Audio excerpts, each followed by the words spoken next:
En mars, la petite commune de Salisbury, à 1 heure de Londres, est devenue le centre d'une intrigue internationale. Un ancien agent russe, Sergei Skripal, et sa fille Yulia ont été découverts dans un état catatonique, empoisonnés par un agent innervant. Ils ont passé plusieurs semaines à l'hôpital. Les autorités ont dû mettre la zone en quarantaine, notamment le restaurant et le pub où ils avaient dîné, mais également leur domicile. Les membres des services d'urgence qui les ont secourus sont aussi tombés malades, signe précoce de la dangerosité de la substance très vite identifiée, le Novichok russe. Sergei Skripal, cible de l'attaque, est un ancien officier russe du renseignement militaire. Il a été reconnu coupable d'avoir transmis l'identité des agents russes travaillant sous couverture en Europe au service de renseignement britannique, le MI6. En 2006, Skripal a été emprisonné en Russie, puis libéré 5 ans après par Moscou, en échange de 10 agents russes arrêtés par le FBI.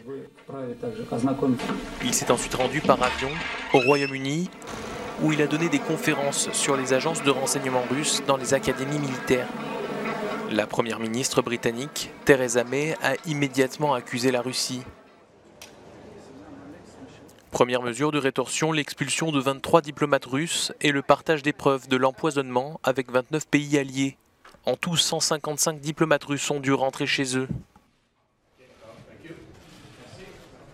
En juin, Dawn Sturgess et son partenaire Charlie Rowley ont été exposés au Novichok à Amesbury dans la région.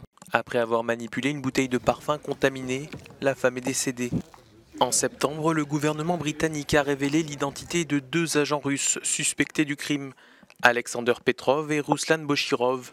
Ils sont arrivés à l'aéroport de Gatwick et ont séjourné dans un hôtel à l'est de Londres avant de se rendre à Salisbury. Ils ont utilisé une bouteille modifiée de marque Nina Ricci pour contaminer la porte des Skripal. Les 2 hommes sont ensuite rentrés chez eux en Russie et ont été présentés à la télévision russe comme des touristes venus visiter la célèbre cathédrale de Salisbury. La police britannique a réclamé plus d'informations. Theresa May a déclaré que l'attaque était presque certainement approuvée par un haut responsable de l'État russe. Une enquête du journal Bellingcat a révélé que Boshirov était en fait le colonel Anatoly Shepiga, un militaire haut gradé, et Petrov était Alexander Mishkin, un docteur qui travaille pour les services russes depuis 2010. Alors que la Russie est de plus en plus isolée, le chef des renseignements, le général Igor Korobov, est décédé des suites d'une maladie grave et longue. L'homme aurait été critiqué par les autorités russes à cause du fiasco de l'opération. L'empoisonnement a d'ailleurs poussé le chef du service de renseignement britannique à hausser le ton envers la Russie, ce qui est rare pour être souligné. J'exhorte la Russie ou tout autre État désireux de renverser notre mode de vie à ne pas sous-estimer notre détermination et nos capacités ou celles de nos alliés. Quant à Sergei et Yulia Skripal, ils se sont complètement rétablis avec l'aide de scientifiques d'un centre militaire de recherche sur les substances chimiques.